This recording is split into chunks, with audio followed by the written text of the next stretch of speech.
జగన్మోహన్ రెడ్డి నాగబాములు వస్తున్నాయి, సోషల్ మీడియాలో తప్పుడు ప్రచారం జరుగుతుంది, ఖండించండి అని మనవి చేస్తూ ఇవాళ మా అందరికీ ఈ దిశ కల్పించిన నందమూరి తారక రామారావు గారికి ఘనంగా నివాళులర్పించుకుంటూ, అన్న నీ ఆదర్శం, నువ్వు చెప్పిన సూత్రాలు మేము మర్చిపోలేదు, నువ్వు ఇచ్చిన ఆదేశాలు మర్చిపోలేదు, నీతి నిజాయితీగా ప్రజలకు దగ్గరికి పరిపాలనగా ఉండాలి, ప్రజల మధ్య ఉండమన్నారు, మీరు కూడా ఉండాలని కోరుకుంటూ సెలవు. Thank you.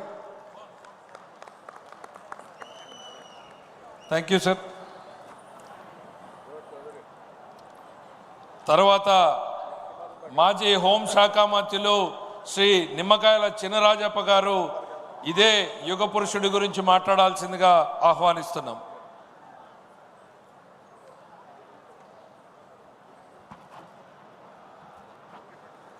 అందరికీ కూడా నమస్కారం. పెద్దలు మన సీఎం గారు చంద్రబాబు నాయుడు గారికి, లోకేష్ గారికి, వేదిక నుంచి పెద్దలందరికీ కూడా నమస్కారాలు తెలియజేసుకుంటూ కుటుంబ సభ్యులందరికీ కూడా నా నమస్కారం. చాలా సంతోషం. ఈరోజు ఎన్టీ రామారావు గారి ఘనమైన నివాళి నా అర్పించిన తీర్మానం నా చేత పెట్టడం చాలా సంతోషంగా ఉంది.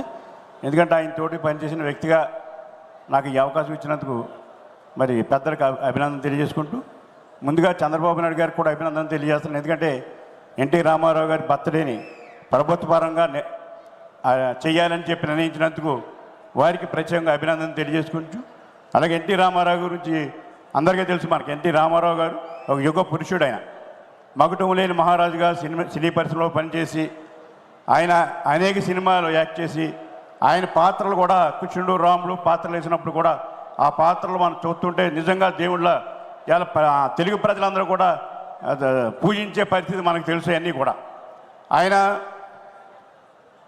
ఆయన చేసిన కార్యక్రమాల్లో ముఖ్యంగా 77లో దివిసీమ వచ్చినప్పుడు జోలు పట్టి అందరూ కూడా ఇబ్బందులు ఉన్నారు, చాలా బాధపడుతున్నారు, పేద ప్రజలు అందరూ ఇబ్బంది పడుతున్నారని చెప్పి జోలు పట్టి వెళ్ళి వాళ్ళందరూ కూడా ఆదుకున్న సంగతి మనందరికీ తెలుసు ఆ రోజుల్లోని.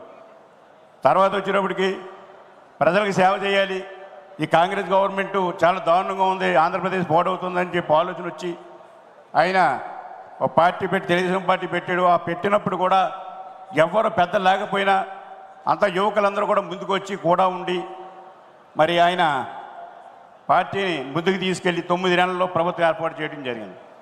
ఆయన ఏదైతే హామీలు ఇచ్చాడో హామీలన్నీ కూడా అమలు చేసే కార్యక్రమం కూడా తీసుకోవడం జరిగింది. ఆయన ఎమ్మెల్యే సీట్లు ఇచ్చినప్పుడు కూడా ఎస్సీలకి, బీసీలకి, చదువుకున్న వాడికి, డాక్టర్లకు, ఇంజనీర్కి, లాయర్కి ఇచ్చి ఇలా అందరినీ కూడా రాజకీయ మార్పు రావాలని చెప్పి